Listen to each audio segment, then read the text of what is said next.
Welcome to 30 What Now, a podcast dedicated to millennials figuring that shit out. I'm your host, Melissa Tan.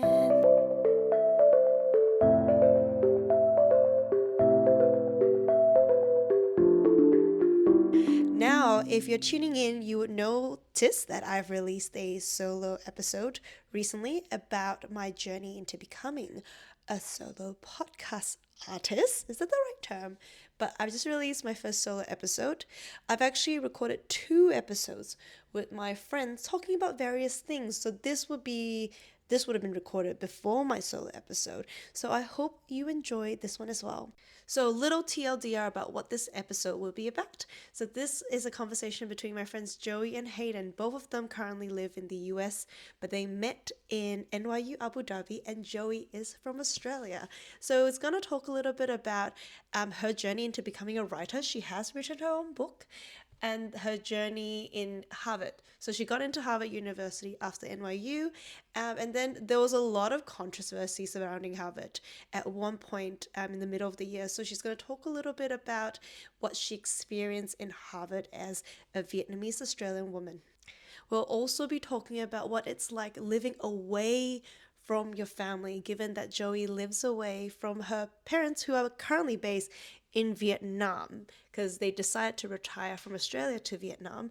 And Hayden, for a long period of time, did live away from his family, but at some point, maybe considering moving to Australia or Vietnam. So there's a little bit about how do we take care of our aging parents, as well as how to deal with natural disasters kind of as a family, because Hayden was living in a part of the US that was heavily impacted by 2 hurricanes.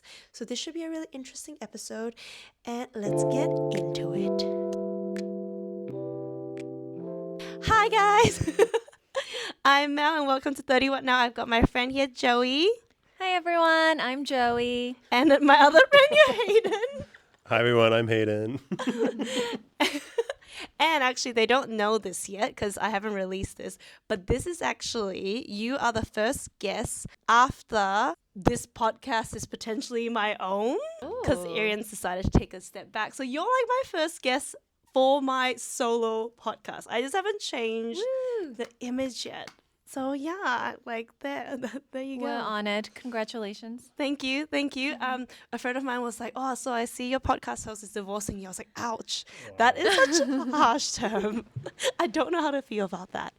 But yeah, so I'm very, very. Oh, do you want to do a quick intro? So I'm Joey. I've known Mel for I don't know, 15-ish years, since that's how long you said you've been here. We met in high school at McRobb in year 9. Yeah.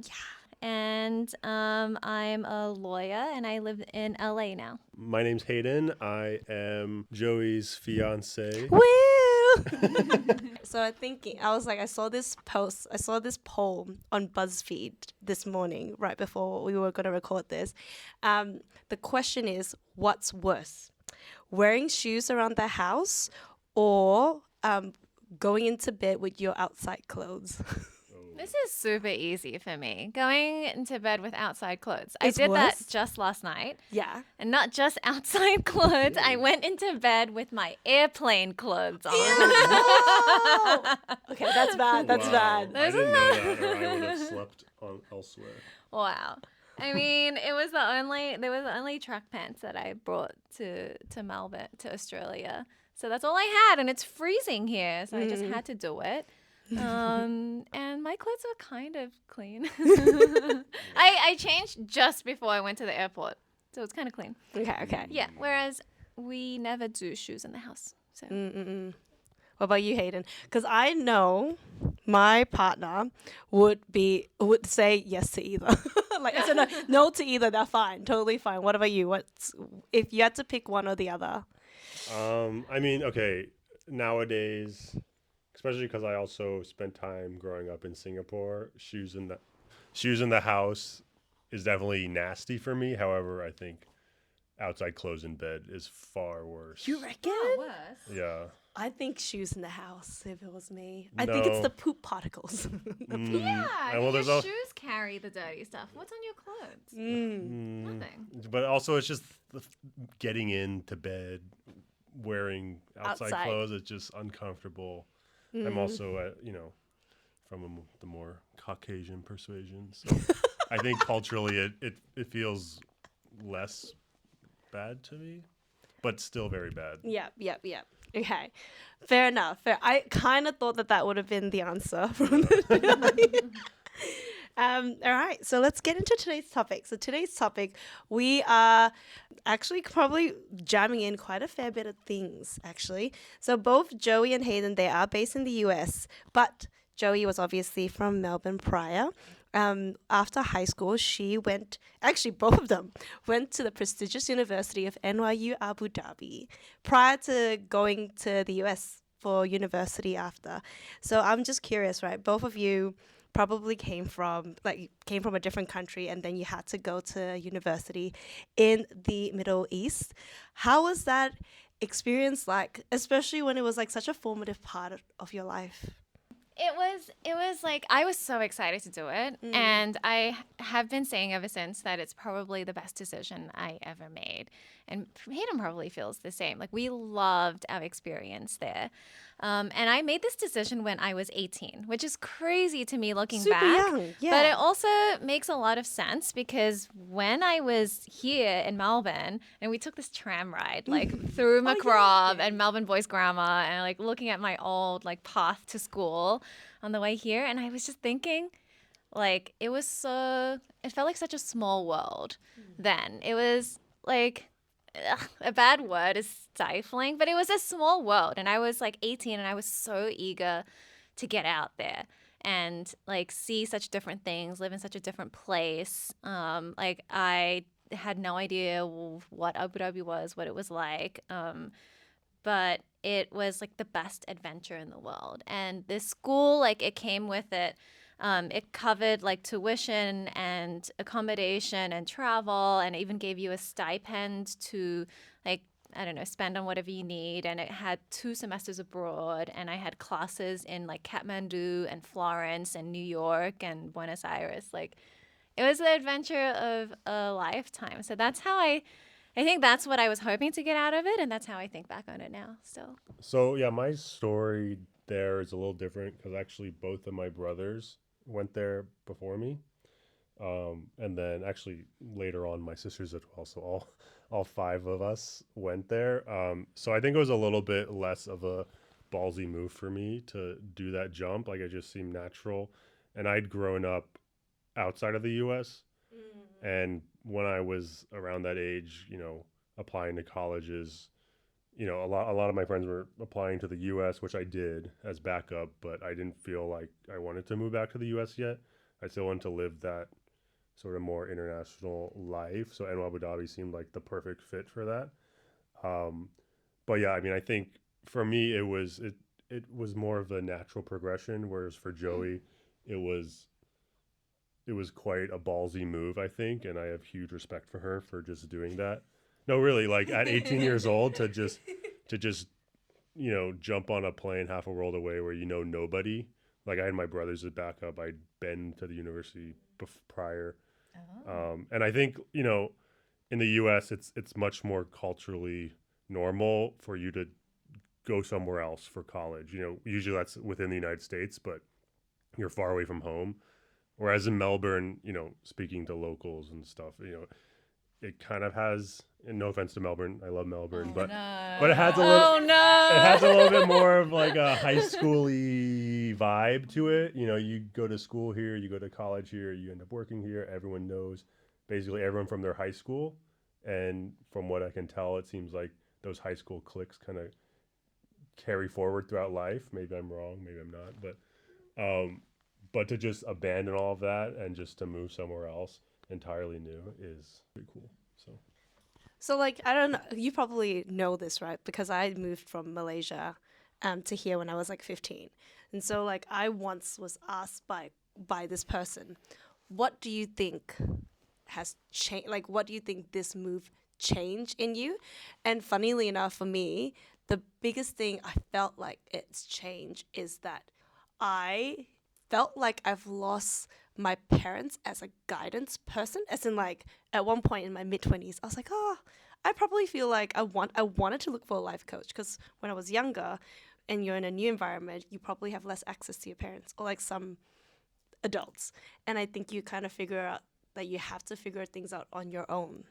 Which means that like right now, sometimes if I need to be an adult, like I would, but I think a little part of me, I think the bad part of me, or like, the way that it's come out is that I probably would I like doing things on my own, but I also hate doing things on my own.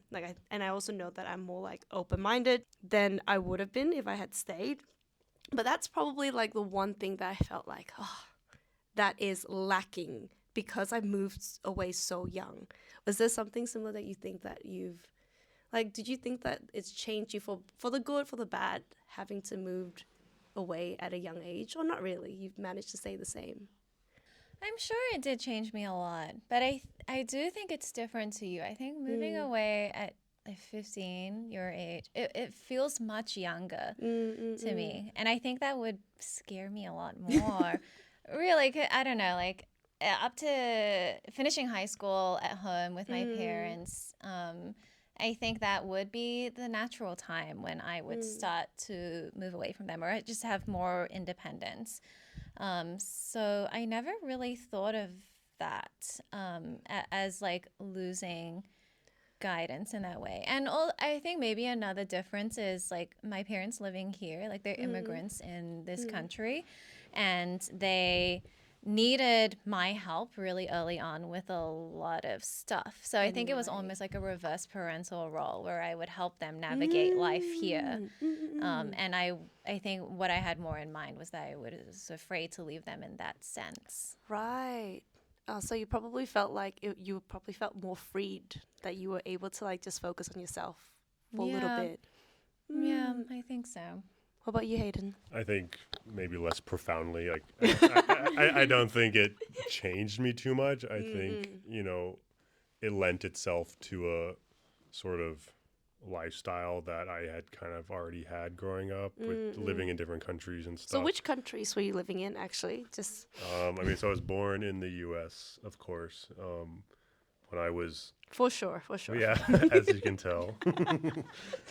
When I was in like kindergarten through third grade or something, I was in Saudi Arabia in Riyadh. Yeah, okay. Then we moved back, and then we lived in Barcelona for a couple years, and then Singapore, and then Abu Dhabi. So, okay, yeah. So by the time I moved to Abu Dhabi, I'd been outside of the U.S. for probably more than half my life. Do you actually think, that's interesting because that's very different from me and Joey. Did you think that when you compared yourself to people who might have moved to a different country for the first time, like there's a quality that maybe you had that was like more of an advantage, or you're like, oh, you were able to deal with certain things better? Or not? Well, maybe. not really. I mean, I think,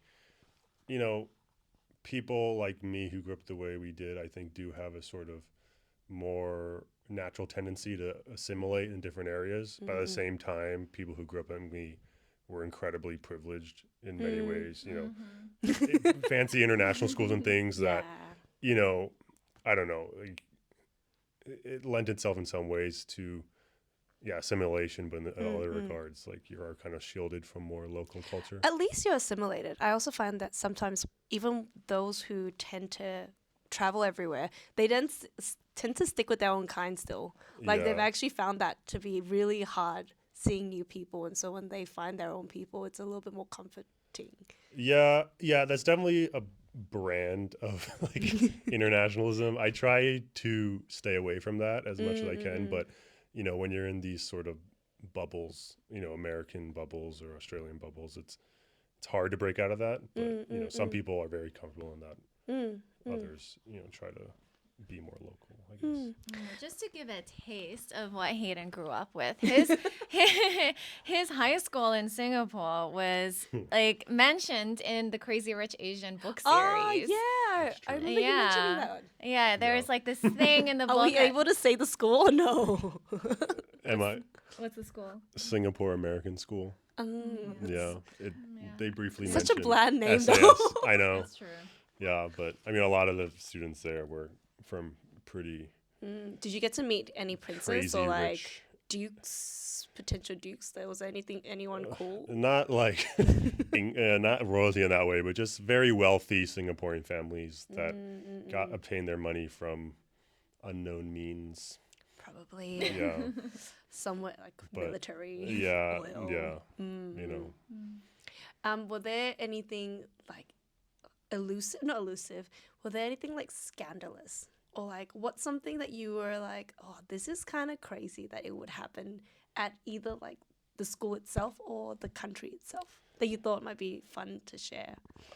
I mean, Both, you can talk about the Singapore school and NYU Abu Dhabi actually. well, in Singapore, you know, we're what, like 15, 16 high schoolers, and we're going to these, you know, world class clubs and stuff, and it's just like this lifestyle that to us at then seemed very normalized and just what every high schooler is doing, but yeah, it was definitely, looking back, kind of, you know, very absurd. And Abu Dhabi was different, whereas most people were from more humble backgrounds, but you still, you know, about 30% of students were Emirati, and within that cohort were definitely some, you know, princes and princesses, and, you know, because it was the best university within the region, so, you know, these you know, royalty would send their kids there, but you would have almost no interaction with them. Oh, really? Yeah, they would go to class, they would go back to their,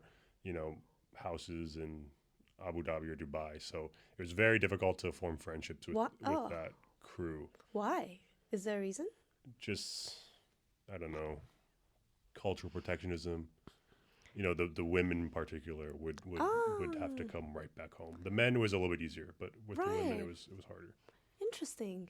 For some reason, it reminds me of like North Korea, as in like, you know, during the Olympics, if North Korea is there, sorry, Dubai, Abu Dhabi people, but like during the Olympics, when North Koreans were to like participate, they'll have to leave right after whichever competition. I don't know where I learned that wrong. Yeah, because they don't want them to get access to the outside influences.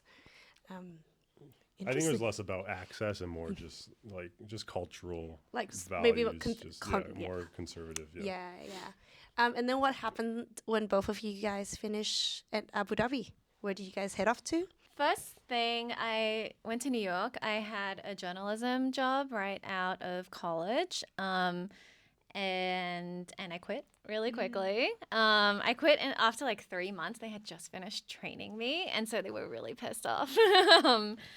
And then I went back to Australia, and I started. That's when it like really worked out well. Like I was honestly feeling like so lost, and I was like, what am I going to do? I quit this job. I don't know what I'm doing next. I kind of think I want to go to law school, but I'm not sure.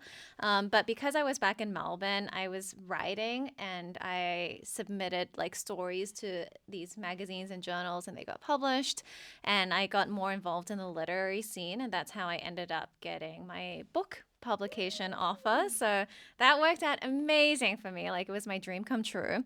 And at the same time, I was studying and applying for law schools in the US. And I got accepted to Harvard Law School, and I went. And I got the book publication offer like a week before I left.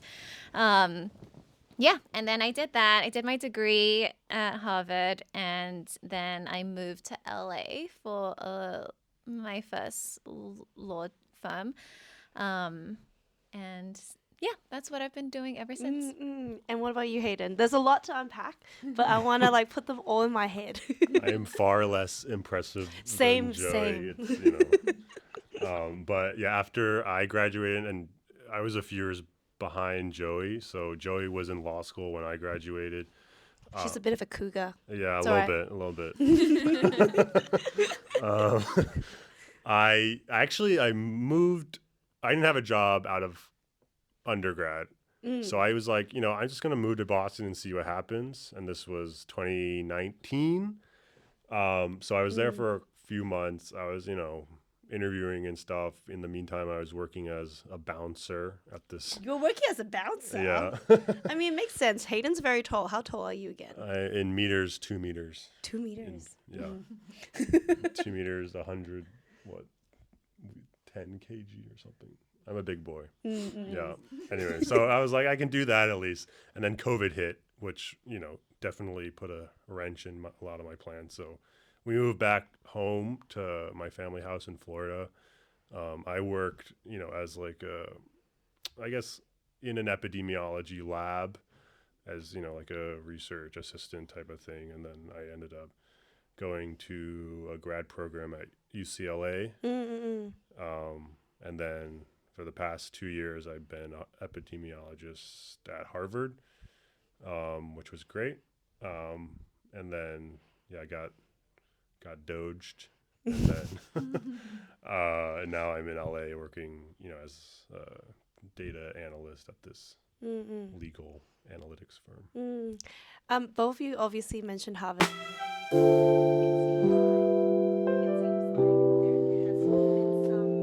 been fighting the fight against wanting to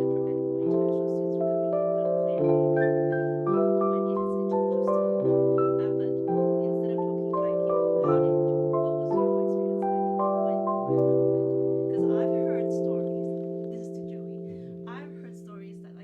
can be really tough being a student there still, just because there's like a limit to the amount of diversity students that were enrolled in there, and I think that probably does sit with a particular type of way with certain people. Yeah, totally. I really appreciate coming there. I think it was totally a right decision for me. The education was amazing, but I did not love it the way that I loved NYUAD. I was saying before, NYUAD was the best decision of my life. Like, I had a ball. Like, I loved the way that I grew as a person. I loved people there, like everything there. And I just did not feel that way about Harvard. Like, I knew that I was in the right place, but I did not feel like I belonged. If those two things can exist at the same time. It was just so elitist. It really was. Like, I think all the stereotypes are true. Like, everything you hear about it is true.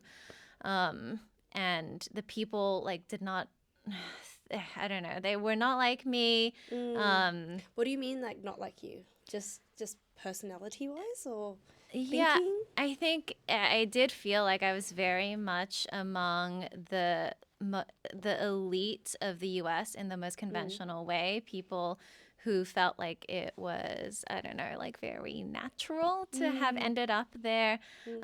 People who sorted by class a lot, and who would decide like how to categorize you upon meeting you because of like your hair and like your undergrad. Like, a lot of people at Harvard Law School like would sort people into a higher class if you went to undergrad at Harvard or Yale. Like, the people who went to undergrad at Harvard or Yale are above everybody else. And there just weren't very many people from a more humble background. And I joined when I was there this like Harvard Law School organization for first generation and lower income students. And there was very much like a divide. Like, I felt like we were all like shell-shocked little Bambis walking around in this dangerous place full of predators. That's an exaggeration, but there is a lot of elitism there. Yeah. And like, Hayden, because you were working there, did you see that type of, like, could you see it from the perspective of someone that's just working there, not a student at all? Like, was that? Yeah, I mean, okay, so I was at the School of Public Health. People in public health tend to be far more humble. Yeah, And more humble than lawyers. Yeah, okay, that's true. I That's mean, fair, it's that's fair. it's not the most high-paying profession, so you have a different self-select for different types of people. Law school in the U.S. These are gunners. These are people who are oftentimes exclusively there To make more money. to make tons of money, or to obtain power in the highest form of U.S. government. So like, it's a different caliber of person. That's true. I didn't even think about that. Yeah. I So took Hayden to some of the social events. the people, some of those things were really, because I was, fresh out of college at the time, and I go to these events, and I'm in these rooms with all these people that I'm like, wow, like, there's a solid chance being at Harvard that, a good percentage of these people are going to be, the next Supreme Court judges, the next U.S. presidents, in maybe 20, 30 years time, which is pretty jarring. And then you start talking to them, and they're obviously very intelligent people, but they are kind of, like they can be shallow in a lot of ways, Actually, it's probably not the same thing, but when I was at law school, Monash, just small Monash Law School, I walked past a group of young men from a private school here. I think it was Scotch College. And I heard them being like, and this was like this first few weeks of law school. And I was like, here's to us making money, I can't remember what's the second one, making money, and getting trophy wives. I was like, ugh, disgusting. Well, that's what I was doing at Harvard. Yeah. You know what I mean? I'm imagining people like that, but worse. Yeah, I mean, okay, that's, I think it's unfair to paint a picture of everyone like that in a negative light. I mean, that definitely exists, but there's also a ton of really amazing people. I know the people I worked with, of course, it's different, but they were all great, like really dedicated people, really, passionate about their cause and stuff. And I'm sure, Joey has tons of stories about the law school like that as well. What's the best bit about, like, at least with the law school itself, what was the best bit that you got out of it? Apart from friends, I assume. Yes, I love my friends there. But truly the education was really good. Like I felt so challenged in a way that I haven't before because I don't know, I've always been a pretty ambitious student, like very studious, and I've like worked very hard in my life, but never as hard as I've worked at Harvard. It was so challenging. We would have these 8-hour exams that 8-hour exams. Yes, you sit down and you type like crazy for 8 hours, and some people wear diapers to sit their exams so that they would not have to take a break to go to the bathroom. That's crazy. What? Sorry, I'm just comparing, but like here sometimes with some of the exams, it's about how much you can write. Is it rather than the content, purely the content itself? Is it basically the same thing? Like how much you can put on paper? Do you know what I mean? Yeah, I mean, not really. Not for the 8-hour exams. Those were, I think, more of a puzzle, and you had like 8 hours to like really think through and figure out this puzzle. But you're working actively the whole time. But there were some 3-hour. The 3-hour exams were more like a typing contest because you couldn't get enough in. Even though it's not like really about how much you can write. It really was difficult and intellectually stimulating. Like in my first semester there, the first time you do this, it's unbelievable when I found out the amount of content I'd have to get ready to be tested on. It was like unbelievable. It felt like undoable at the time. Like you'd really have to master a whole thing like by memory pretty much. Like you'd have to be so good at it that you can do it at like the way that you blink. Like that's the only way that you can survive the exam. So I'm really grateful for that. And I mean, like... Is it harder than your current work? Like actually being in law school? Oh. I mean, only occasionally is my work as... Is that a good thing to say? Should I? No, it's intense, right? 8 hours. Like that's not... Like even when you're at work, people will still go to a toilet or like they'll go out for a quick coffee. Oh yeah, right? yeah. So yeah, it wouldn't be as intense. I never did the diaper thing personally. I did go to the bathroom. But were you thinking about it? I mean, yeah. I can attest to it, but I would make her lunch, so that's just nice. like slip it up. Slide it under the door. Yeah, sometimes work is as hard, but not as regularly as it was at school. That's fair. And so like during the period where you're like at law school, you also wrote a book. Yeah, the book is called Lucky Ticket. I actually wrote it in my undergrad degree as my capstone project. So I was a literature major, and at the end of everyone at the school, at the end of your degree, you have a capstone project, which is like a thesis, and you can make it a thesis. Or if you're in the arts, then you can make it a film or an art project. And my idea was a book. And that's how I knew that it was the right major for me, because when I was in my sophomore year, my second year, I was kind of considering a political science degree, but the idea of writing a poli-sci thesis sounded just like so boring to me. I didn't know if I could go through I with don't it. even know what a poli-sci thesis is. Like, what does that even mean? It's a big, long essay. on things. Yeah, on things. I was like, I can't imagine myself doing that. But if I could write a book, that sounds like a dream. So that's felt right to me. And so most of Lucky Ticket was written then.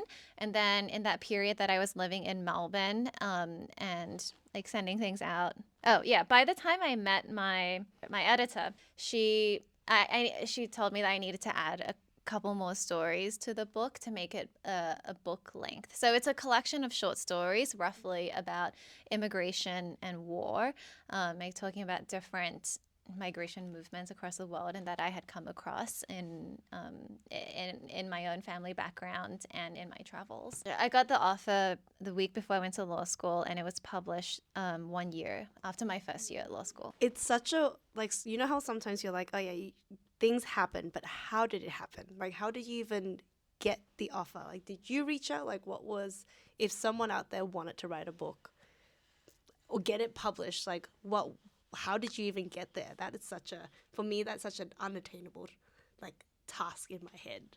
Yeah, it really is. Like, I never thought it would happen. Like, I've been dreaming about it since I was 6. Like, I vividly remember being in the library looking at these book spines and thinking, oh, that's all I want in life. All I want in life is for my name to be up there.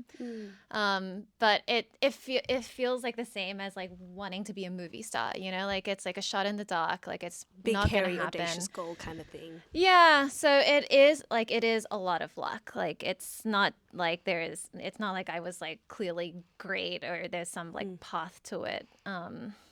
I was lucky. Like, I was sending stories out to magazines, like I said, and then I was being invited to literary events, and there was this one speaking event where I think like they gave me a slot just because I was young. Basically, like they had some. But you took that opportunity. Doesn't matter why. Yeah, I'll do anything.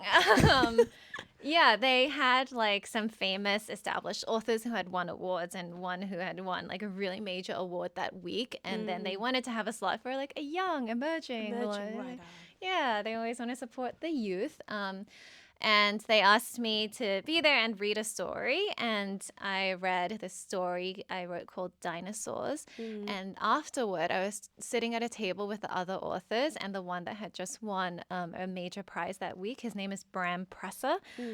He said that was a really good reading. And he was like, if you have more work, I'm happy to read it and possibly pass it on to my editor. And that's how it happened. And that really was like so incredibly lucky. Like, I know then, and I knew then and I know now that most people are not that generous. They are like, most people are not out there, like strangers out there to help you. So I'm really grateful to him. He was amazing. But it's also probably like, obviously you wrote something that was moving enough to get someone to come up and ask you whether you have any more stuff, right? But it just, to me, it sounds like you just got to keep trying, sending things to magazines or doing things that you want to do just to get there. Because then if it doesn't work out, it doesn't work out. But it seems like because you did try, you managed to get there. Yeah. And obviously luck does play a hand, but you still did the work. What happens now? Like, is there a second book? Like, where is your what's your goal in regards to the literary part of the world? I would love to write a second book. I have wanted to write a second book ever since I published my first one. Kind of like this sequence of events, like the way that it happens. Like, I got the offer and then I went to law school, and that kind of like absorbed my whole life. Like, it was so intense and grueling, like I said. And unfortunately, like, being a lawyer isn't a breeze either. I was like, oh, once I finish law school, I'm going to have all the time in the world. And it's not fully true.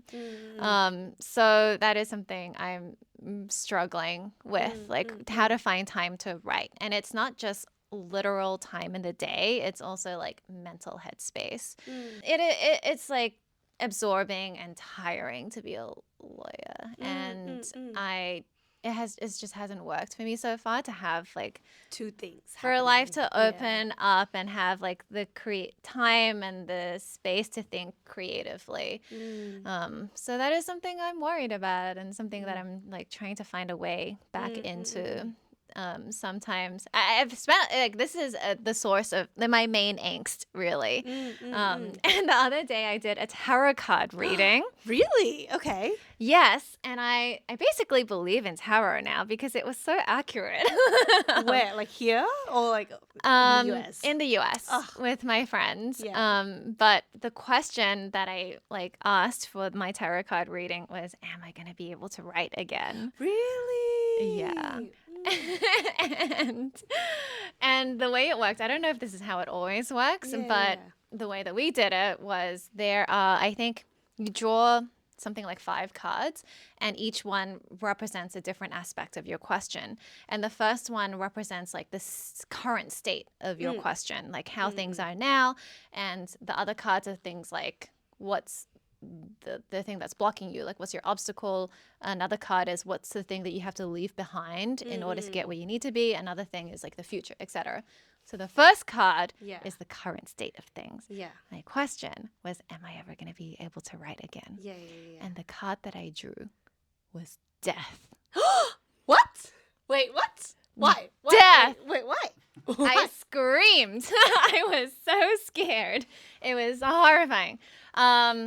But I think it was accurate. What do you mean but what does it mean? It means Is that no? Is it essentially no? it means like currently it's dead. Currently my right. writing life is dead. Yeah. But you know, like the good and possible silver lining is death also means rejuvenation. That something can come after, maybe. But yeah, I thought it was really scary, but it was also accurate. Like it said, like right now it's dead. Right. Which is true because I'm not writing currently. But was there a future? Like was there some is there a future card? It got better. Okay, it got better. Yeah, I Okay, drew okay, that it got card and better. I was like, I don't know if I'm terrified now. I don't know if I can continue. What if it like keeps saying death? Yeah. But yeah, it got better. It got better. Like I don't remember all the things, but everything felt right. Like I can't remember what I had to leave behind. I think what I had to leave behind was something like expectation. Like the general message I got from the whole thing was like you have to let it go a little bit and let things like revive and come back to life on its own. And the final card, looking to the future, was time. It was like, give it time. Current, what you have to leave behind. What was the third one before future? What you have to leave behind. And I can't remember. Oh, it was like current obstacle. I'm kind of not remembering it. Yeah. Because can I just say it's really funny. Because now I used to be a lawyer, but now I'm a consultant. Whenever you do any problem solving, it's literally current state assessment. You assess what's happening in your organization, and then you figure out what you want to keep and what you want to leave behind. So it's like, and then the last bit is like, okay, let's work out your future state. Oh, So I'm just it's a thinking, tarot card reading. Yeah, but it's basically tarot card reading is just people consulting. Is what I'm hearing. Yeah. No, it's really interesting though, because I think like I don't know whether you've noticed amongst your friends or Hayden if you even have like an artistic like side thing that you want to do, but I feel like at some point everyone who's working like a professional life now tends to have like an artistic side to them, and I think that's probably human nature, and then it's figuring out what to go for, which side to go for. One of our common friends, she's got a dentistry career and then she wanted to be an actor. I've got friends who was working just like general admin and now like going back into like theater as well. Like it's crazy how many people I find trying to balance out both this two side of them. But does it sound like at the moment, maybe in our age, the professional side, the commercial side will win until like we're a little older? What do you think? Oh man. It's a bit, but I think a lot of people in our age sometimes struggle with that, right? Pursue for passion or pursue for commerce. I mean, financial stability. I can't find an uplifting thing to say about this. You don't have to. You don't Because have to. I think that knowing the reality is probably the commercial side mostly wins because most people need to eat. And have, Yeah, and like an artistic career, like most of the time, like the vast majority of the time doesn't really pay. So, yeah, only a couple people get to do it. for fun, like for their life. Yeah. Do you have an artistic side to you, Hayden? Or not really? Like, do you knit? I think most of my friends would describe me as non-artistic. Really? If I'm As hostile to the arts. yeah, but I do cook a lot. And I don't really know when this started, but it has become a big creative outlet to me. Really? What's your most creative dish? Or like, what would be the piece de resistance? You're like, we go to your house and this is a dish. I'm like, this is who I am and what I can create. I don't know. The thing is, I like cook a lot of different things. You know, like for our engagement party, I made this whole kind of Spanish feast with paella and all this stuff. I just cooked beef rendang for our friends just a couple weeks ago, and this whole like Indonesian thing. I'm trying unsuccessfully to master Vietnamese cooking, but I was about to say notoriously difficult. But luckily, I have Joey's mom, who's probably the best teacher I could Are have. you a better cook than Joey? Yeah. I wanted her to admit that first. That's smart. I think that's smart. That's smart. She's an incredible baker, but yeah, I do love cooking. But like, I don't see it as a career, but it's just, you know, this outlet that I do, and giving back to friends and having people over is, you know, a big stress relief. But yeah, I think maybe it's a misnomer to like see the arts versus finance as Something you have to choose. something you have to choose. Like, I think just as long as you provide, you know, the financial stimulation and then the creative stimulation, it doesn't have to be a career for it to be fulfilling. I don't think you know Asians that well. It's always got a no, sorry. I think like it's funny. Whenever I speak to my boyfriend, I feel like I don't know whether it's an Asian thing. Whatever you have, you can produce. You can side hustle it. So like even if it's just like an artistic thing, I feel like I'm always like, ooh, can I make something out of this? Which I know is a very different mindset. It's a very different mindset to like some of my Caucasian persuasion friends. I mean, I'd be lying if I would say I never thought about ways to monetize it. Of course I have, you know, but you know, I think it's different because like my passions for cooking, I think It's giving. it's giving, and it's far less than Joey's passion for writing. Like if I were to describe Joey to anyone, I would say writer. Far beyond, I would say lawyer. You know, No, that's fair. and I don't think you could say the same about me. It's just different. That's fair. Yeah. That's fair.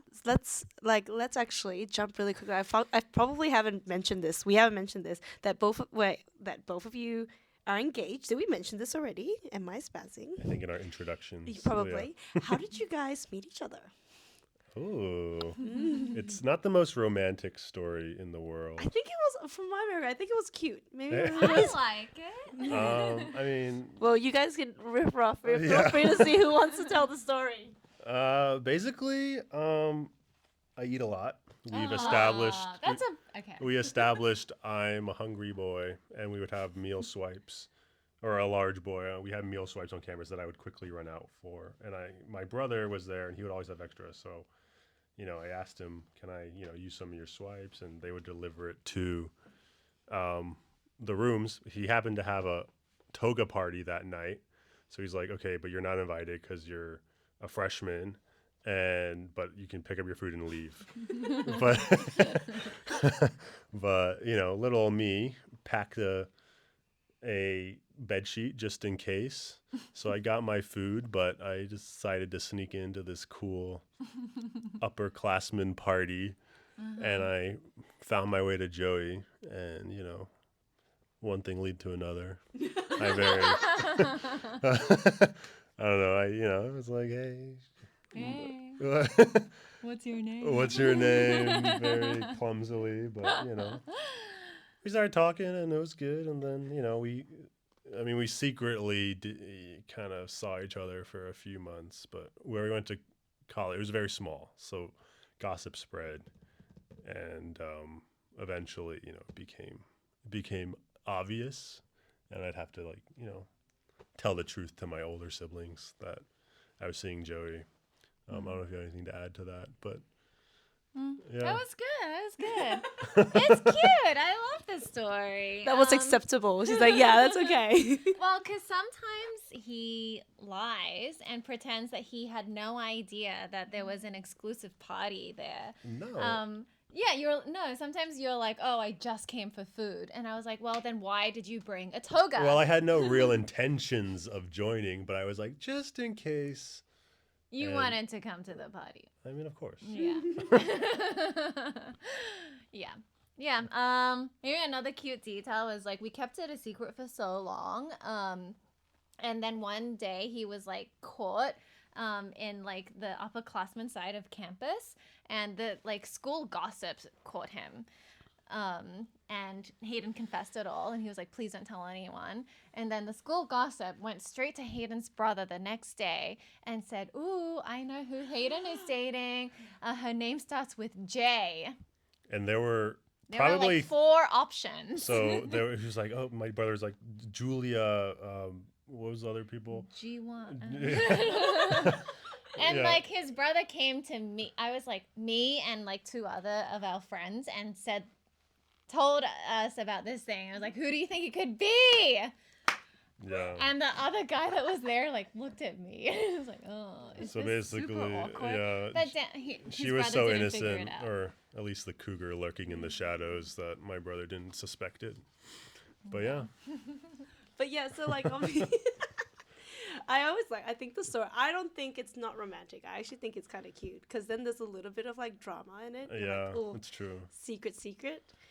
How did you guys, because obviously you guys sort of had to be like, do you do long distance for a while?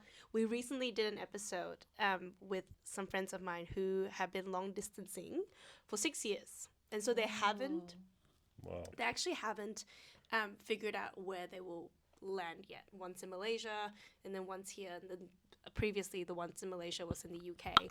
And so they had sort of like 3 sort of tips that you can take on even if you're not in a long distance relationship. The biggest one for me, because I did write them down but I can't remember now, but the biggest one for me is figuring out how the other person thinks. So when you guys are in a fight, right, a lot of times people like me, I'm very emotional. I would say all my emotions, like, this is how you make me feel. I can't believe you would do it this way. And so how they did it was they needed to make each other understand why they are angry. But their method was to write 2 journal, like they both of them will write their own journal articles on like why a particular matter triggered them so much, and then they will show it to each other. And obviously if they're overseas, they took pictures of this like page journal, and then they will read it and they'll figure it out. Wow. What's up. Which I actually have used once. It wasn't very useful because the other person did not do it, but I did. But like, what about you? Was there anything in your, like, how long were you guys long distancing for? And like, was there anything that you did that helped retain, I guess, that relationship? I guess it was 3 years long distance. I mean, we would see each other pretty regularly. Like, we definitely made it an effort to, whenever possible, see each other. Like, I came here to Australia where I met you for the first time. Joey came to Singapore one summer. I think we did a trip somewhere. Like, we would try and we would talk basically every day. The conflict didn't really come up too much, if I'm honest. I mean, there were conflicts, but I mean, even to this day, I think Joey and I rarely get into any serious fights because I think we're both, we're able to admit when either of us are wrong. I think a lot of relationships get into trouble when one party can't just say, oh yeah, I fucked up, sorry. I think Joey and I are both able to do that, which allows us to kind of squash any issues fairly quickly before we can build into something else. Yeah. I think that's true. I think maybe a thing that's kind of like a trick or a tip is that like oftentimes you don't realize that you are in the wrong at all. And it's not like one person is in the right, one person's in the wrong. Like probably both people are a little in the wrong. Yeah. But I find like even if you start to begin to say it just for the sake of it, like just to every time you get into a fight, say like, I'm so sorry that I did X. Like as you're about to apologize or as you're like saying like sorry, like just forcing yourself to start to say it, then you like search in your mind for something that went wrong, and then you realize like you did do something a little wrong, you know? So I'm realizing all the time she said she was sorry, she was actually lying. I start out lying and then I discover This that is news find to the me. truth. I'm not saying this is every time. But I'm Podcast just saying exclusive, everyone. it's a good trick. It's kind of like how, you know, when the practice of saying things that you're grateful for at the end of the day forces your like body to feel that gratitude and feel happy about it. So it's like coming like how like language like makes you come to the understanding or the feeling. Interesting. I don't think he looks very convinced. He's like, not in, man. That's interesting. I actually never done that because I feel like even the mutter for me, I hate it when I know I'm right. Like I know I'm right. Why are you telling me I'm wrong? So it makes it harder for me to go, I'm sorry. So that's going to be a really hard one for me to try to implement, but I could give it a go. I could give it a shot. Yeah, just throw it out there. Just throw throw it it. out there, see where it lands. Do you think was there anything else, like even if it's without the conflict part, like it's probably, you know, how did you guys manage to like maintain your relationship? Because it's probably like similar probably ways that you try to like maintain your relationship with your family and with your friends that are all overseas. I feel like both of you probably have friends overseas as well. Like was there a method to both how you were able to just like keep in touch during the 3 years and such? I don't know. I kind of look back at long distance and like I meet people who are trying it out or like scared of it, and I kind of I don't know now. It's a little bit of a mystery to me now. Like at the time back then I would say like I'm such a big advocate of it. Like I understand that no one wants to do it. Like no one likes it. It's not the ideal state for anyone. But when you meet that person that you just can't let go, like you will know and you can't let go of them. And then you just have to like force your way through it. It's just not ideal. And I Yeah. don't know. I mean, also we had a timeline. You know, it was like, okay, I'm going to graduate and then I'll, you know, come out to Boston or wherever you're at and we'll figure it out. And I think a lot of couples have this kind of indefinite, maybe one day thing. I think that makes it infinitely harder, Yeah. you know, because you're just kind of in this eternal state of maybe one day, but like there's no end in sight, you know. We will, I think the last bit is probably the bit that I am the most interested in, which is like our aging parents. Oh. Yeah, because like, so Joey spoke to me ages ago how I think your parents moved back to Vietnam to retire. And I was like, I've never actually until then heard people wanting to go back to like their home country. Because a lot of people are like, oh, we've already moved out. We're already in this like new Western country. Why will we go back? Like, what made them decide to head back to Vietnam? Yeah, that's a really good question. I think for most of their lives, like most of my life growing up, they often told me like they were never going to come back. But they would vacillate back and forth. Like sometimes they're like, it's our dream to come back. Oh, really? And then sometimes it's like, we will never come back. It would never make sense. We're going to be here. And so I think they just like this caught them at the right time. A lot of it was my grandpa too. So that's like several layers of aging parent and Yeah. aging parent care. Like my grandpa is old. He's like 94. He's like getting quite frail, and my mom mostly retired to take care of him, to be his caretaker. And for him, it was his dream to go back home. And it was a big motivator for him to get better, to do his like physio rehab exercises, because the promise was like, if you get well enough, then we can bring you to Vietnam. And it worked. Like, then that really motivated him, and they just decided to go for it. And there's so many factors that go into it, but probably the biggest one is that there's so much more support in Vietnam.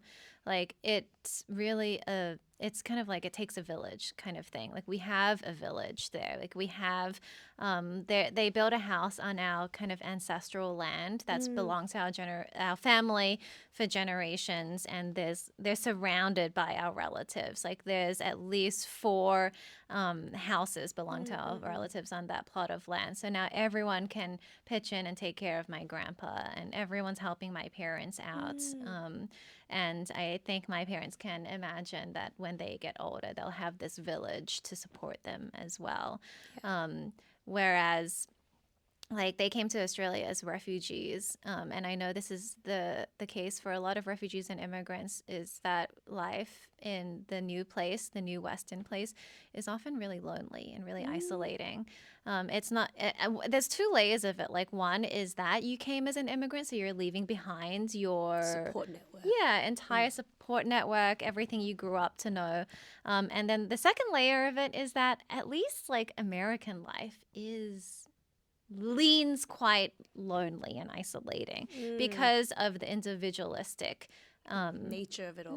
like the way the society is set up. Like, it's kind of like everyone is on their own, everyone's for themselves. Obviously a lot of people don't live this way, but people do way more than in Asia, where it's all about like the community, and that is the emphasis. Do you know what's really interesting? I was just chatting to someone from Mauritius. He's in my dragon boating club, and he was actually saying, you know, when he walks around Melbourne, especially during winter, he's like, these people look so depressed. And because he only moved with his brother, it's just the 2 of them here, right? He was like, there's no community feeling here. Everyone's out for themselves. And, you know, I was actually thinking about this because it probably wouldn't, like, if you had family here, you probably won't look at people around and thinking that they're depressed. Like, it's just winter. Winter just sucks, right? But when you're by yourself, and you probably are used to more of like this warm community feeling, maybe in Mauritius where it is warmer. So I think people tend to be nicer, except in Queensland. You feel more taken care of. He actually even said, like, if I move to Mauritius now, move back, and I don't have any money, I just have clothes on my back. What I will go there and someone will take care of me, regardless of whether it's like family or not. And then he was like, I would have figured it out. I would have figured out like how to make like a small living just to live. And I don't, I can, and from what he's saying in my head, I thought, I feel like he's a little lonely probably. And he probably just has like his brother who is also a kid himself that to take care of. And yeah, that's how. Would you think about, like, would you move back to Melbourne? Like, where would you, you know, it'll be different for the 2 of us, the 3 of us. Like, you know, when you think of retiring, do you think you have like a similar connection to Vietnam, or is it Melbourne that you want to come back to? It's both. I think about both all the time. And Hayden and I were talking about it recently because we're in Melbourne, and we were kind of joking, but not joking, that we will slowly move west. Like right until now, we end up east. Basically, I mean, yeah, we were in Boston, and now we're in LA, and then Joey always has these fantasies of living in Hawaii. Whether or not that would happen, I don't know. But, you know, Melbourne for sure. She loved Cairns when we were there, and then eventually, you know, end up in Vietnam in her family house out in the countryside, you know, where her parents are at now. And, you know, I could see us being old people there, being very happy, and then, you know, living out our days there. But then that's the other problem. Not problem, but then there's the other issue. Like, how will you juggle between your family, who's going to be based in the US in the future, right? As in, this is something that I think of with my partner all the time, because his family's here. He used to take his holidays to visit his family around Sydney, whereas I use my holidays to visit my family around Malaysia. So like, is that a a consideration as to like how you would navigate your older life? I mean, I guess in part, I don't really think about it too much. Like my family has kind of always been everywhere. You know, Okay, yeah, even fair. now in some, like, I never expected this, but we're all in the United States, but we're all scattered everywhere. You know, I only ever see them at Christmas time or some big congregation. So we don't really have that sort of family where we all live in the same city and we all see each other all the time. It's just not like that, for better or for worse. You know, of course, you know, we'd like to see them. We just have to figure out flying to see them, you know, because even as it is now, like, we're going to be all over the place anyways. A couple years ago, your family lives in the part of Florida Yeah. that was impacted by hurricane. Was it? So there's Helene and Milton. Yeah. So and I heard like when the first hurricane came, it was pretty bad, and the second one probably made it worse. Right. Yeah. So this was, How many years ago? 2 years ago? no, this What, was last year? 2024. This was last Last year, year. September. Yeah, it was actually, Joey and I were on a trip to Puerto Rico at the time. Oh yeah. And the whole time I was monitoring this budding hurricane in the Caribbean, you know, monitoring it because in Florida, you kind of live with hurricanes as just a part of your daily life. It's just always this element that may or may not happen. And yeah, this time it was a bad one. And I actually had to book an emergency flight back from Puerto Rico to Florida on Joey's birthday. I had to just kind of leave her there because my mom was there all alone. And yeah, we had some pretty bad damage. So Hurricane Helene was the first one that came up, and it just actually went up the coast of Florida. Yeah. So it never actually made landfall. It devastated North Carolina, a lot of parts up, you know, all throughout the United States. But we got probably 2 meters of flooding, which was a lot better than a lot of places. But people don't really know, you know, what happens in that situation. But basically, the whole house has to be gutted. You know, mold grows, they say, about a foot per day or something like that. So you have to cut out the walls as quickly as possible. Otherwise, you just have to take out The whole house. Yeah, pretty much. So I got there as quickly as I could, and I just had and it was honestly pretty hellish. Like, I got there, your only locals were allowed onto this part of town where my house was at, and so I didn't have this permit. My mom did, but my dad was in the hospital where he was, you know, because he's older, he's being taken care of then. So I got to the island. My mom kind of helped escort me past this, you know, police guards there, and then I was just stuck. And I was basically every day I was helping just haul out all these muddy, flooded furniture and things, and, you know, gutting cabinets and all this stuff. And it was just me. I had no electricity, no water, and I couldn't leave. I couldn't like go stay in a hotel somewhere because then I wouldn't be able to get back. So it was pretty nightmarish. But this happened for, you know, a few days, just in and out, just sleeping in filth basically, and then starting the next day. And yeah, but you know, the community came together really strongly. Then it was really cool to see, you know, these little diners and dive bars would host little things for locals, you know, pizza and basic, you know, water and stuff for people to have. That we all kind of came together. But then, you know, 2 weeks after Helene came and the town was devastated, and like I said, people were dumping the you know, first level of their house onto the street. So that means things like fridges, washing machines, couches, all these heavy things that were just dumped on the curb for whenever the city could come collect them, which ended up being months later. But then we got news that Hurricane Milton was coming, and it was going to be a head-on collision, like bullseye to where I'm from. And at that point, you know, all this hope and community like spirit, optimism. It really, you could palpably feel it just go down the drain, and you're like, oh crap, like round 2, you know. And now we had all these heavy appliances just sitting out on the curb for the hurricane to pick up and Right, so it would have been dart worse. at houses. Yeah. Okay. It was really scary. Yeah. So, we kind of, at that point, my brother had arrived, and then we went in and we sheltered more inland. And you're just kind of waiting and watching because there's forecasts. They have these spaghetti models where, they calculate where the path of the hurricane is going to go. And it was initially exactly where my house was. Like I Right. literally looked at the path and it went Yeah. through my local grocery store, Yeah. Yeah. like the eye of the storm. Yeah. Luckily for us, really unfortunate for other people, it moved a bit south to Sarasota. So we were spared.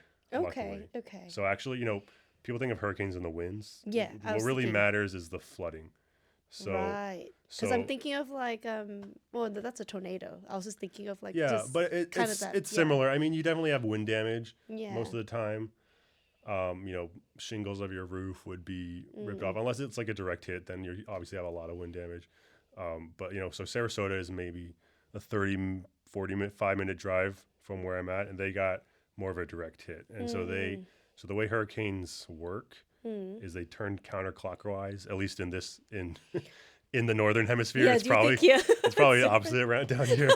No, I think that was debunked. I don't think that's maybe not. No, actually. it's true. It's true. Yeah. So it's, how like people used to Do that. say in the toilets in the Australia will flush the other way. Yeah, but I think it's because of her. I'm not sure. I might be wrong, but I- at least in the northern hemisphere, they do turn counterclockwise. Yeah. So it actually, because it was south, we got the top end of the storm. So we had some wind damage, but it sucked the water out.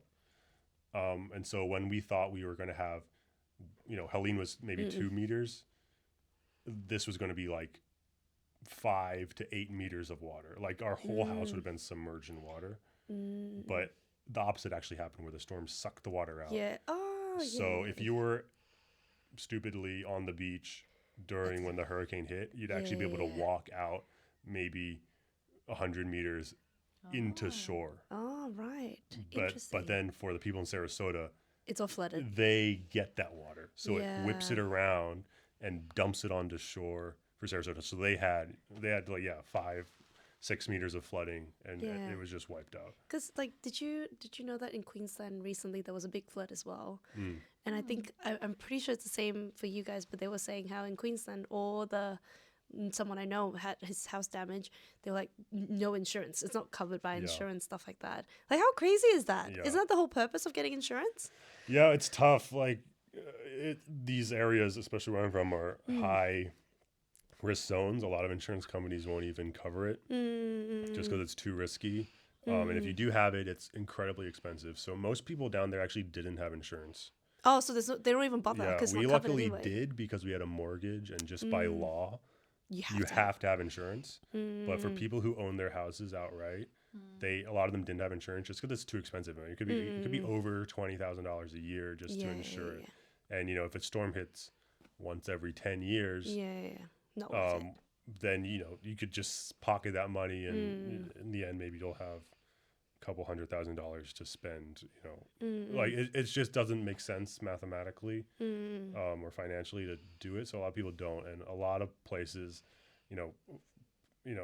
all around where I'm from, were destroyed. And I mean, if there haven't been demolished yet, they're going to be, because it doesn't make financial sense for them to rebuild. And there's different FEMA laws in the U.S. that What laws? FEMA it's our basically our federal agency Okay. that deals with Disasters? for the most part.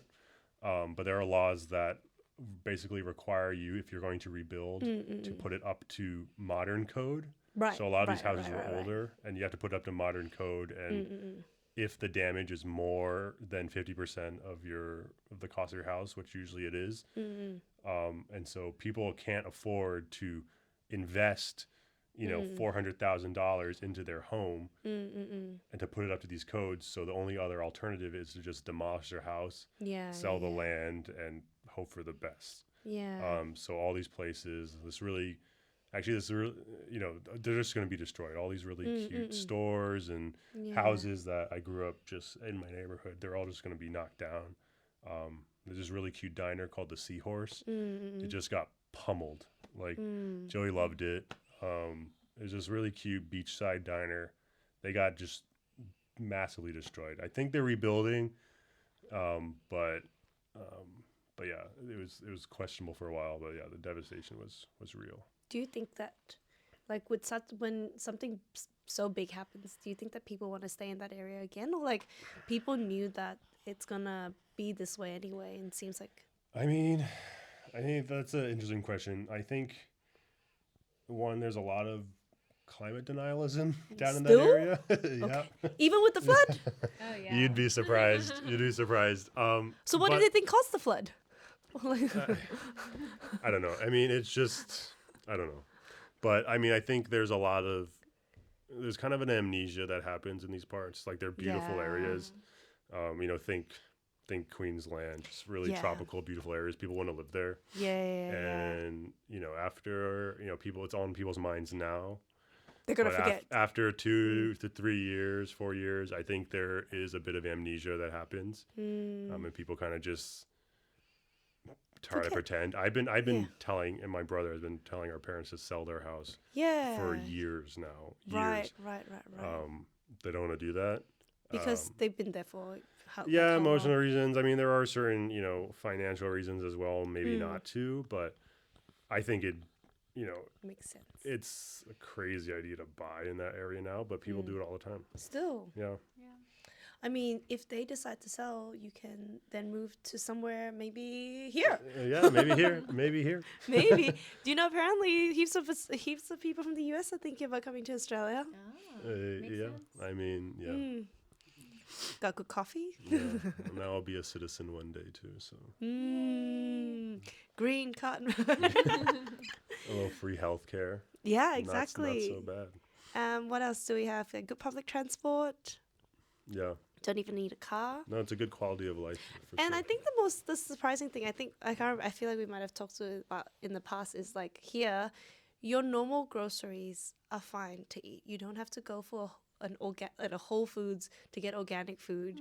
It doesn't have bad pesticide inside. Like people eat and they're healthy. Yeah. I mean, yeah. Lots of good things here. Australia, comes with a lot of regulations, but there Yes. are good sides of it. There are corruption still. Like we still have corruption. Yeah. I think that's it. All right. So I like to close it off by saying, as in starting from now, because it was something I realized the other day, right? Regardless of like where this pot goes to, it made me think, you know what? Whatever we're doing right now, we're like exchanging ideas. It's because me and Ariane, when we were recording our last episode, we mentioned how, it's quite a special thing to just find some time in your life and just sit and like just talk about stuff, not just purely like an update on your life, right? And then I made this realization. I was like, damn, are we philosophers? Because technically it's like what Aristotle and Socrates are doing. We're like exchanging ideas, like exchanging like what we feel the world is heading towards, or like what we think is important. And now it's just recorded, and I just felt so I felt so godly. I was like, wow. Like, well, I mean, you're great, but I don't know how Socrates would feel about you equating podcast bros to him. well, I'm not saying podcast bros. Well, actually, probably. Yeah, we can't discriminate. Yeah. But there's probably other philosophers No, it's that true. were more like podcast bros. It's true. It's just shooting the shit. Exactly. And so it's just that whatever stuck. So thank you so much for joining in our philosophy talk. I hope you guys enjoy it, and this is my first foray into being a single podcaster. Stay tuned, folks. Stay tuned, but until then, thanks for listening. Bye. Bye.